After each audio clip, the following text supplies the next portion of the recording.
बिस्मिल्लाहिर्रहमानिर्रहीम। क़यामत के दिन सबसे कीमती चीज क्या होगी?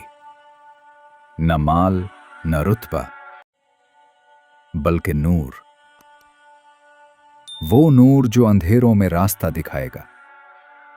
और इसी नूर के लिए ये अजीम दुआ मांगी जाएगी।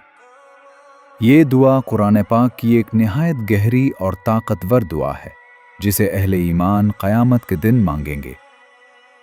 ऐ हमारे रब, हमारे नूर को मुकम्मल फरमा दे और हमें माफ फरमा दे। ये नूर ईमान का नूर है, अमल का नूर है, सिद्क़, सब्र और सच्चाई का नूर है। दुनिया में हम में से हर शख्स गलतियों का शिकार है, कभी जानबूझकर, कभी नादानी में। इसीलिए इस दुआ में सिर्फ नूर ही नहीं, बल्कि मग़फ़िरत भी मांगी गई है।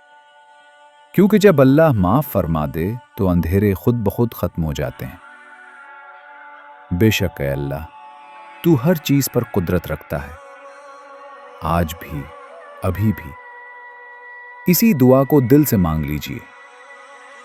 या अल्लाह, हमारे दिलों को नूर से भर दे, हमारी जिंदगियों को हिदायत दे और हमारी खताओं को माफ फरमा दे। क्योंकि जिसके साथ अल्लाह का नूर हो वो कभी अंधेरों में नहीं रहता। आमीन या रब्बुल आलमीन।